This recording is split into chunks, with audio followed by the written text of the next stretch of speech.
Kama unateseka na changamoto ya presha na kisukari kwa muda mrefu, basi tambua ya kwamba ndiyo changamoto ambayo inaharibu tendo la ndoa, yaani ndiyo ambayo inasababisha wewe mwanaume kuweza kushindwa kusimamisha vizuri wakati wa kushiriki tendo la ndoa, ndiyo ambayo inakufanya wewe mwanaume ukose hisia za kushiriki tendo la ndoa.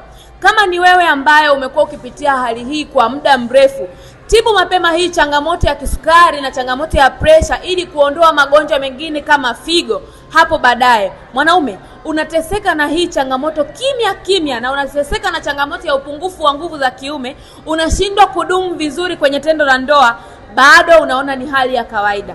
Mwanaume, hii ni hatari kwako, kwani itakusababishia magonjwa mengine hapo baadaye. Kwa hiyo kama unapitia hali hii, hakikisha unatibu mapema hii changamoto ili uweze kurudi katika hali ya kawaida kama ulikuwa zamani. Haijalishi una sukari type 1 au type 2 au una pressure ya kupanda ya kushuka, hakikisha unatibu hizi changamoto, kwani changamoto hizi endapo hautatibu mapema zitakusababishia matatizo makubwa sana katika figo. Kwa hiyo kwa mawasiliano zaidi unaweza kuchukua namba zangu hapo bio ili niweze kukusaidia uweze kurudisha nguvu zako za kiume kama zimepotea.